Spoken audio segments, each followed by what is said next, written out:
Hello, কী অবস্থা? সবাই কেমন আছেন? আশা করি সবাই ভালো এবং সুস্থ আছেন। আমি একটু অসুস্থ। আজকে কিছু প্রশ্নের উত্তর দিতে আপনাদের সামনে হাজির হয়েছি। আর এই প্রশ্নগুলো সচরাচর আমাকে মানুষজনই করে থাকে। এই প্রশ্নগুলো আসলে আপনাদের কাছে কীরকম মনে হয় আমি জানি না, বাট আমার কাছে খুব ইন্টারেস্টিং মনে হয়েছে। প্রথম প্রশ্নটা হলো, বিশ্ববিদ্যালয়ের শিক্ষকদের অপেশাদারিত্ব এবং বেতন ও দুর্নীতি সেই জিনিস।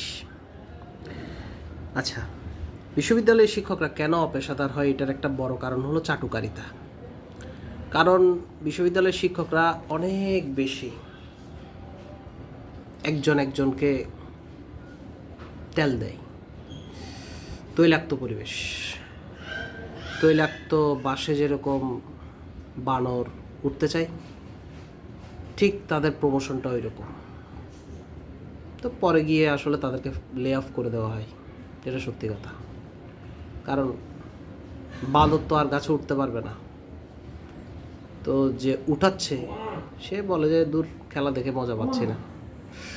যে অনেক বেশি উপর উঠে গেছে, চালাক, মানে তার হাতে আগে থেকে কিছু একটা ছিল, সে তেল তার হাতে লাগে নাই, যে চালাক সে অনেক উপর উঠে গেছে। আর যে আসলে ওই যে বাঁশ বেয়ে উপর উঠতেছে, ওই তার ক্ষেত্রে সমস্যাটা তৈরি হয় নতুন নতুন। আর তাদেরকে আসলে 5-7 বছরের বেশি, 5-7 বছর পর গিয়ে তাদেরকে আসলে রাখতে চায় না, বা হয়তো একটু বেশি রাখলেও তাদেরকে দেখতে দেখতে একসময় ম্যানেজমেন্টও খুব তিক্ত, বিরক্ত হয়ে যায়। এটা হলো একটা অপেশাদারিত্ব। আর একটা অপেশাদারিত্ব হলো গসিপিং, টেবিল পলিটিক্স, এগুলো তো আছেই। তারপর স্টুডেন্টদের মাঝে মাঝে কমপ্লেইন, ছোটোখাটো জিনিসগুলো। তবে বড় দুর্বলতাটা হলো ওই যে বললাম, অপেশাদারিত্বের মধ্যে একটা হলো চাটুকারিতা, আর ম্যানেজমেন্টকে অতিরিক্ত খুশি করতে গিয়ে নিজের বিবেকবোধ হারানো। এটার কারণে ম্যানেজমেন্ট খুব চালাক। ম্যানেজমেন্ট চাইবে যে আপনি ওদের আন্ডারে হন, সাথে সাথে আপনি স্টুডেন্টদের জনপ্রিয়তা হারাবেন। কারণ শিক্ষক হলো যে এমন একটা, মানে কি বলা যায়, এমন একটা জিনিস বা এমন একটা মানে কালচার শিক্ষকের, তারা যদি স্টুডেন্টদের থেকে বাইরে চলে যায়, তাদের পাবলিক রিলেশনটা কমে যায়, দূরত্ব অনেক বেশি তৈরি হয়। একটা জনপ্রতিনিধি যেরকম, একজন শিক্ষকও ঠিক সেম, কোনো ডিফারেন্স নেই। বুঝতে পারছেন? এই হইল ঘটনা। পরে হইল যে বেতন। শিক্ষকদের বেতন নিয়ে অনেক টালবাটাল, অনেক কাহিনী আমি দেখছি। আমি নিজে যে বিশ্ববিদ্যালয়ে পড়ি, সে বিশ্ববিদ্যালয়ে অনেক ঘটনা আছে। আমি বিশ্ববিদ্যালয়ের নাম উল্লেখ করব না, বা কি সেটা উল্লেখ করব না। অনেক বিশ্ববিদ্যালয় আছে, এই আপনার বাংলাদেশে অনেক বিশ্ববিদ্যালয় আছে যাদের সম্পর্কে তথ্য, রেকর্ড, প্রমাণ, ভিডিও, নথি কিংবা বিভিন্ন ধরনের ডকুমেন্টস আসলে আছে, কিন্তু অ্যাকচুয়ালি এগুলো আমি কারোর সম্পর্কে, কারো ব্যক্তিগত তথ্য আমরা প্রকাশ করতে আসলে ইচ্ছুক না। কিন্তু আমি একটা কথাই বলবো যে বেতনের যে ব্যাপারটা, বেতনটা আসলে একটা রোজগারের তো একটা ইনকাম। সে বিশ্ববিদ্যালয়ের শিক্ষক হোক কিংবা একটা চাকরিজীবী হোক, তো সে বেতনটা তো পাবে কোনো না কোনো ওয়ের মাধ্যমে, তাই না? তো ওয়েটা হলো এখানে পড়িয়ে, সে স্টুডেন্টদেরকে পড়িয়ে বেতনটা মাস শেষে সে পাচ্ছে, বোনাসটা পাচ্ছে, প্রভিডেন্ট ফান্ড, তারপরে হলো আপনার অন্যান্য যে বিষয়গুলো থাকে, তার হাউস রেন্ট, তারপরে হলো যে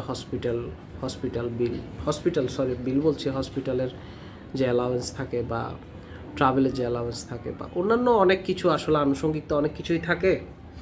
এগুলো সবগুলো মিলিয়েই তো তারা একটা প্যাকেজ সিস্টেমে বেতনটা পায়। এখন এই বেতনটা নিয়ে তাদের এতটা বেশি এতটা বেশি তাদের মাথা ব্যথা ম্যানেজমেন্টের যে তারা বাজেটটা অনেক বেশি থাকলেও তারা নিজেদের মধ্যে একটা ডিসকাশনে যায় প্রথমে হায়ার ম্যানেজমেন্ট, যে এত বেতন দিলে তারা যদি আবার গাছাড়া ভাব দিয়ে দেয়, তারা যদি আবার পরিচালনা না করে, ম্যানেজমেন্টের ডিসিশনও ঠিক আছে, বাট আসলে বেতনের যে বিষয়টা, অন্তত যে বেতনটা তার নির্ধারিত বেতন, সে বেতনটা তো দিয়ে দেওয়া উচিত মাসে মাসে। তো অনেকের অভিযোগ আছে যে আমাদেরকে বেতনটা ঠিকমতো দেওয়া হয় না বা দেওয়া হতো না, এবং আমরা বেতনটা চোখেও দেখি না, হাতেও পাই নাই। এখন আসলে শিক্ষকদের কথা না বিশ্বাস করেও নয়, স্বাভাবিক, কারণ অনেক ধরনের ম্যানেজমেন্টে অনেক ধরনের লোক বসে আছে যারা আসলে চাই যে তাদের আন্ডারে সবসময় মানুষজন কাজ করেই যাক, কিন্তু তারা বেতন দিবে না। এবং তাদের মধ্যে একটা মিউচুয়াল যে আন্ডারস্ট্যান্ডিং থাকে শিক্ষকদের সাথে, যে হায়ার ম্যানেজমেন্টের যে মিউচুয়াল আন্ডারস্ট্যান্ডিং, এটা কখনো করতে দেয় না ভিসি নামক একজন প্রাণী। একে আমি প্রাণী বলবো কারণ ভিসি হলো যে এক ধরনের প্রাণী, সে এই প্রাণী জায়গায় আপনারা যে কোনো জন্তু জানোয়ারের নাম বসাই দিতে পারেন, কোনো সমস্যা নেই। যদি ভালো হয় তাহলে তৃণভোজী বসাবেন, যদি খারাপ হয় তাহলে ওই যে মাংসাশী বসাই দিতে পারেন। তো তৃণভোজী বললাম, তৃণভোজী তো ভালো জিনিস, তৃণভোজী ন্যাচারাল জিনিস, ওজন্য তৃণভোজী বললাম। বাট ভিসি একটা প্রাণী, সে কিছু বুঝে না, সে যেদিকে পায় সেদিকে আক্রমণ চালাইতে পারে, অস্বাভাবিক কিছু না। তৃণভোজী হইলে তো মানে ওই যে সিংহ মারতে পারে, আবার মাংসাশী হইলে কামড় দিতে পারে। তো তৃণভোজী সেফ। দুর্নীতির বিষয়টা, দুর্নীতি অনেকভাবে হয়। প্রথমত তো ভার্সিটিতে বিভিন্ন পদে যারা বসে সেক্ষেত্রে দুর্নীতি হয়, সিন্ডিকেট বাণিজ্য হয়, টেন্ডার বাণিজ্য হয়। তারপরে বিভিন্ন ছোটোখাটো জিনিসের যে অ্যালটমেন্ট থাকে সেগুলো নিয়ে স্টাফদের মধ্যে দুর্নীতি হয়। দুর্নীতির শেষ নাই। এই দুর্নীতি মূলত করার কারণে শিক্ষকদের বেতনটা অনেক সময় আসলে তাদের পকেটে যায় না। এটা একটা বড় কারণ দুর্নীতি।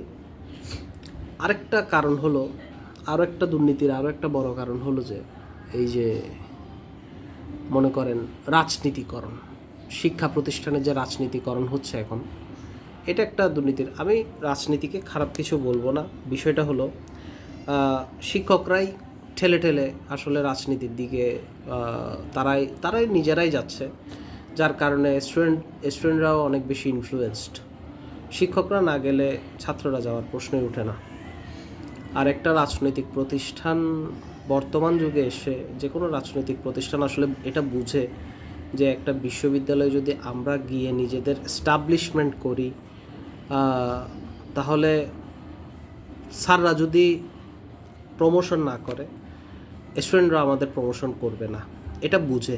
পলিটিক্স যারা করে তারা এত বেকুব না।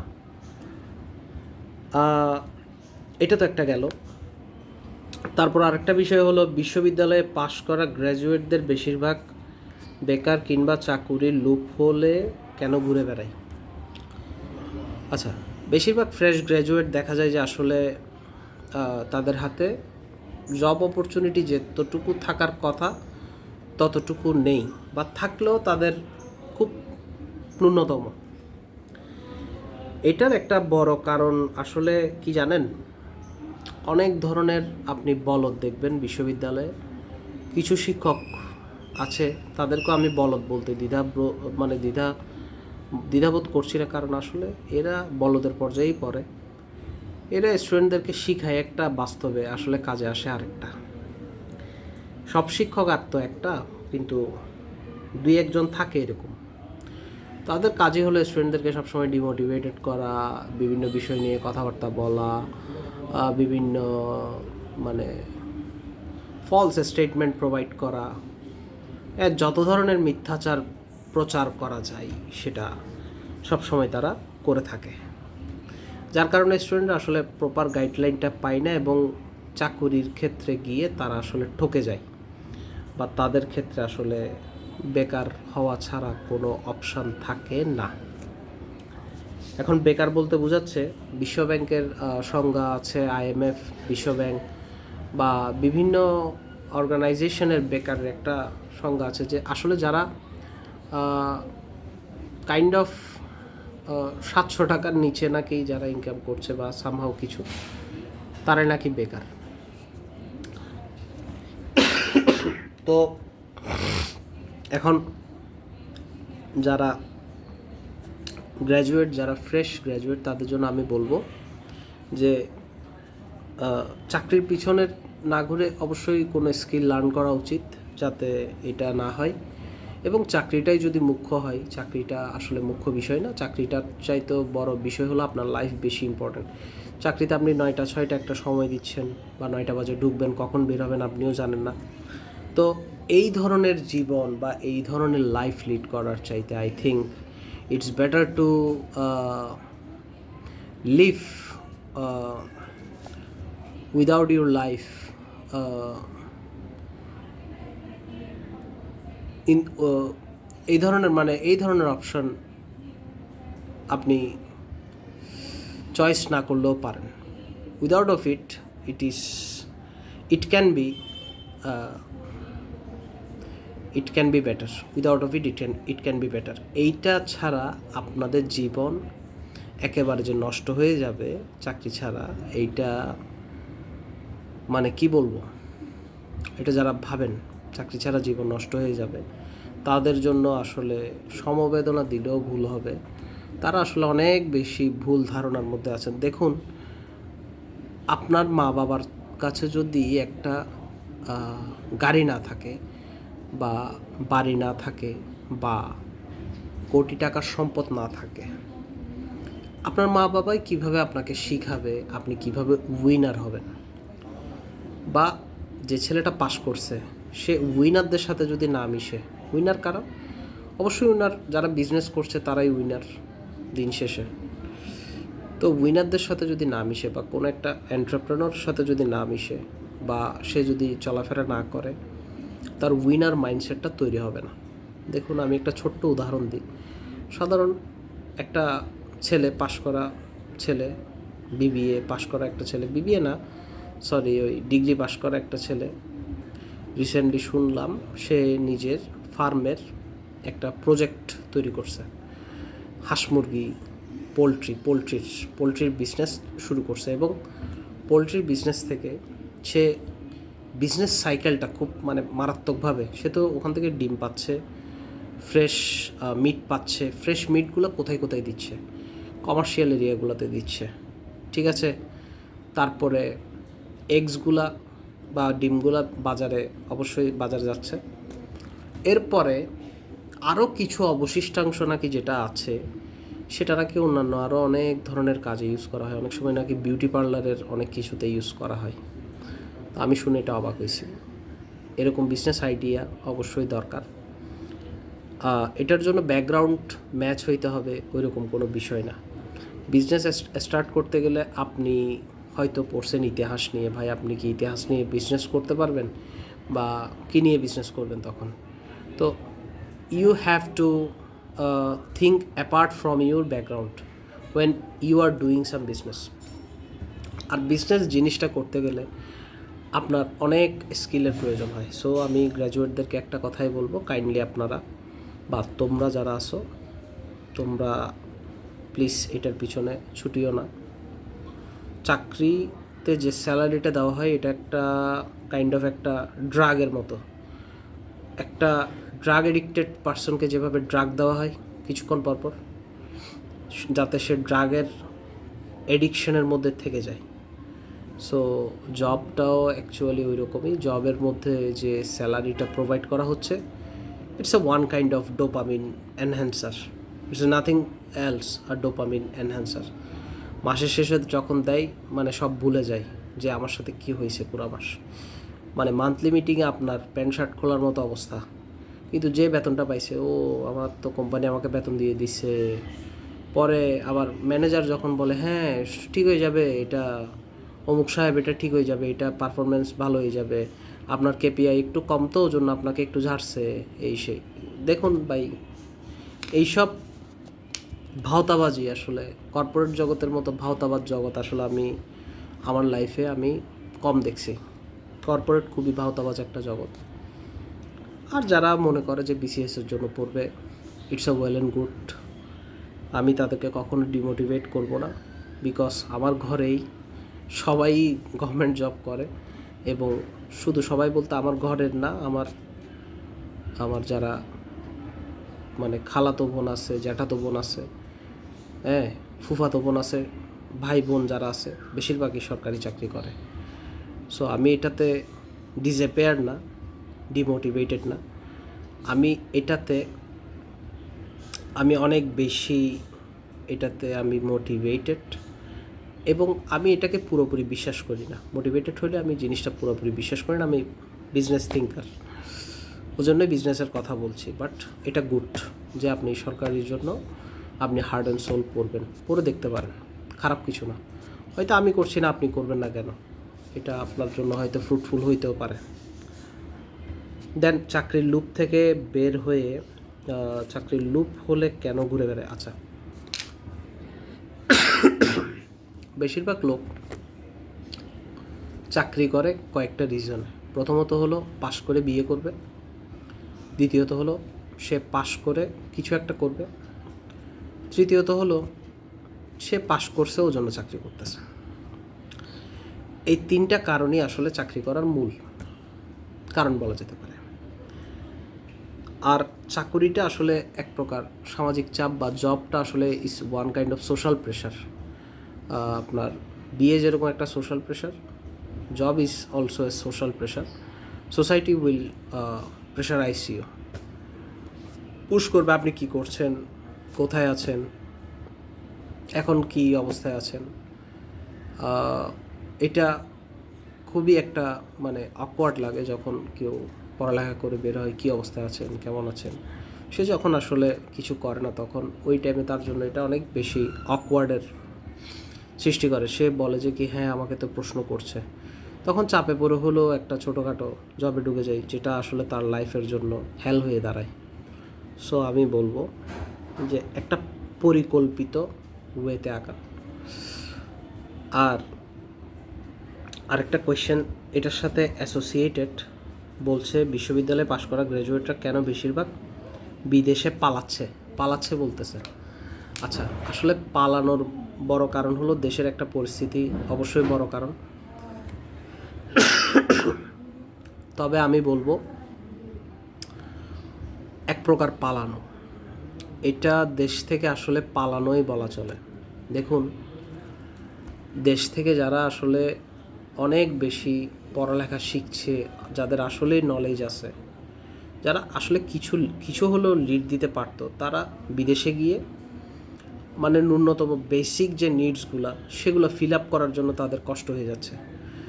যেমন আমি অনেক থেকে শুনি যে সে মান্থে একবার কি দুইবার, মানে আমরা তো ভাত খাই, একবার কি দুইবার সে হয়তো মাছ মাংস দিয়ে ভাত খাইছে, বাকি দিনগুলো সে হয়তো ফাস্ট ফুড খেয়ে, জাঙ্ক ফুড খেয়ে রয়ে গেছে।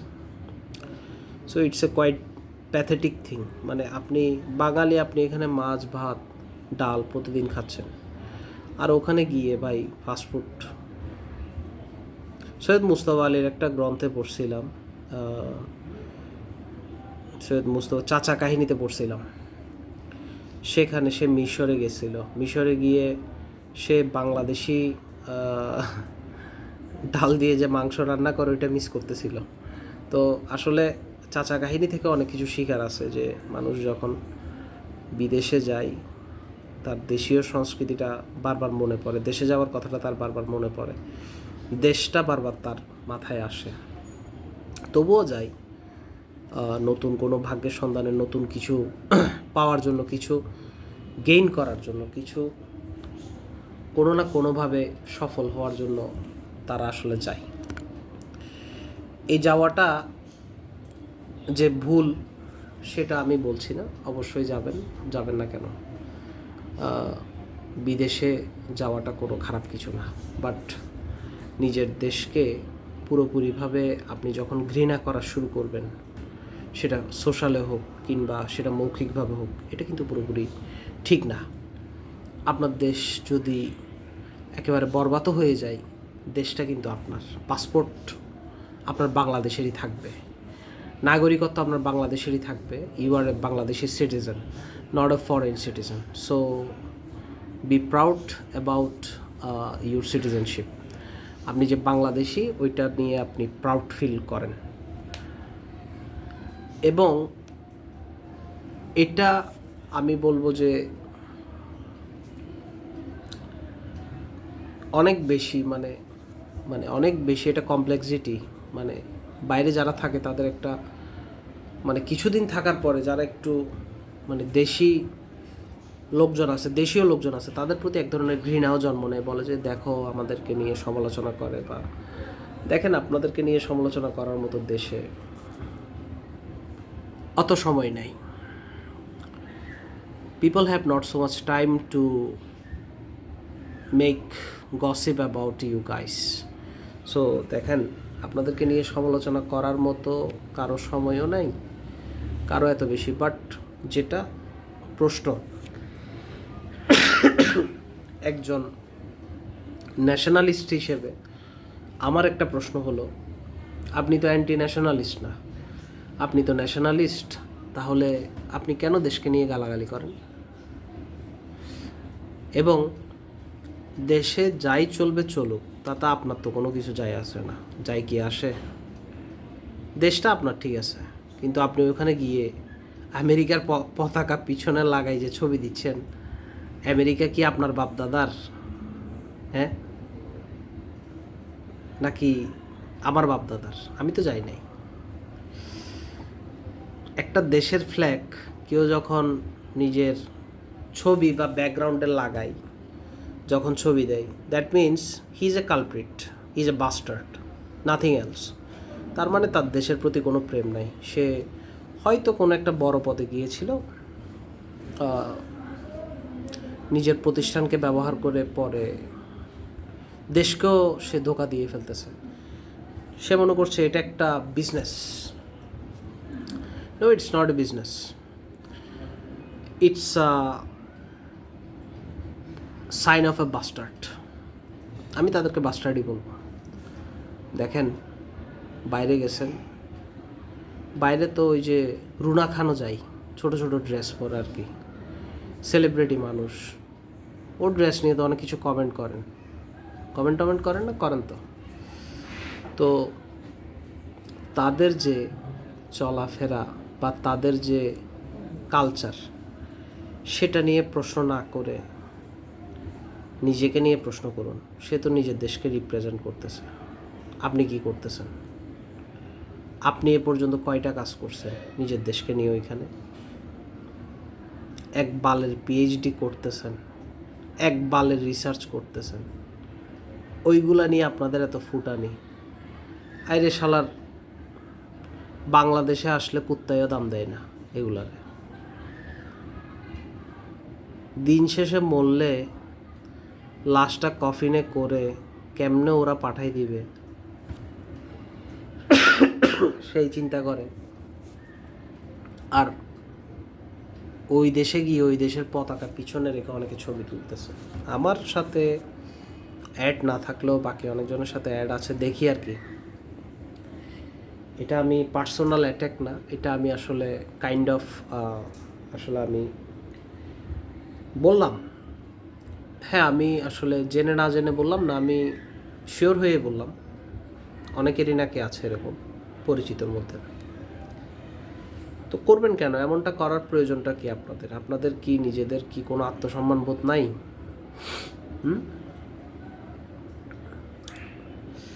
অ্যান্টি ন্যাশনালিস্ট হিসেবে নিজেদেরকে পরিচয় দিতে চাচ্ছেন? আপনারা তো হলেন যে দেশের শত্রু।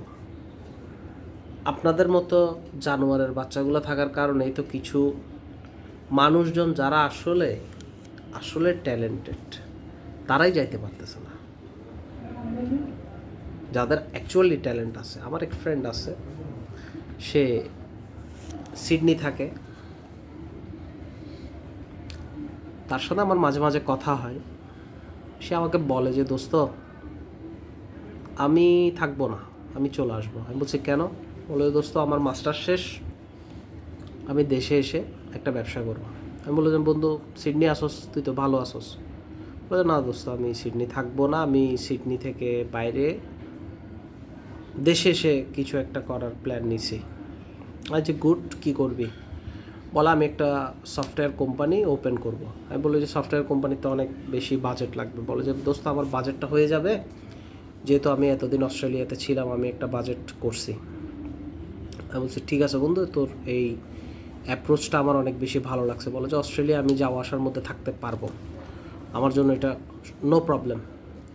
আমার ওইখানে পিআরের কোনো প্রয়োজন নাই।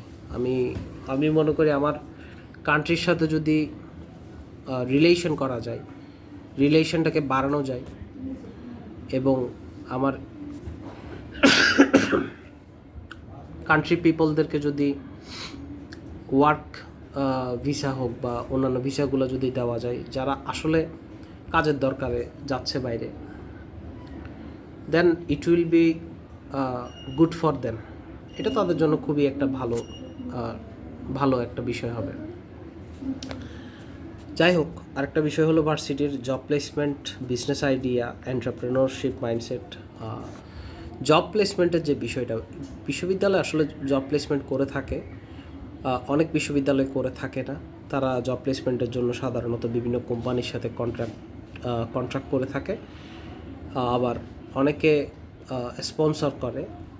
এইভাবে জব প্লেসমেন্টটা হয়, এবং অনেক জব প্লেসমেন্ট প্রফেসরদের রিকোয়েস্টও হয়, স্কিল্ড নন স্কিল্ড এটার উপর ভিত্তি করে, পার্ট টাইম ফুল টাইম এইসবের উপর ভিত্তি করে জবের প্লেসমেন্টটা হয়ে থাকে। আবার বিজনেস আইডিয়ার বিষয়টা হলো যে ইউনিভার্সিটি বা বিশ্ববিদ্যালয় যারা কর্তৃপক্ষ আছে, তারা বিজনেস আইডিয়া নিয়ে অনেক সময় অনেক ধরনের সিম্পোজিয়াম বা সেমিনার করে থাকে। এই সিম্পোজিয়াম, সেমিনার কিংবা বিভিন্ন ধরনের সভাতে তারা বিজনেস আইডিয়া প্রোভাইড করে থাকে। অনেক সময় না থাকে বললেই চলে, থাকে বললে এটা আসলে এক প্রকার ধর্মবিরোধিতার মতো কথা হয়ে যাবে। এটা আসলে পুরোটাই মিথ্যা, কিছুই দেয় না। সিম্পোজিয়ামে যাওয়া হয়, সত্যি কথা যেটা, আমি সত্যি কথাটাই বলতে পছন্দ করি। সিম্পোজিয়ামে আপনাকে ডাকবে, অং বং চং কিছু কথাবার্তা বলবে, ছেড়ে দিবে, টাকাও গেল, একটা সার্টিফিকেট দিবে, আর একটা আপনাকে ওই যে স্টারশিপ জুসের বোতল দিবে, বা একটা সিঙ্গারা সমোসা কিছু একটা দিয়ে আপনাকে ছেড়ে দিবে, বা হয়তো সর্বোচ্চ লাঞ্চের ব্যবস্থা করবে, এর থেকে বেশি কিছু না। তো এ হলো যে সিম্পোজিয়াম।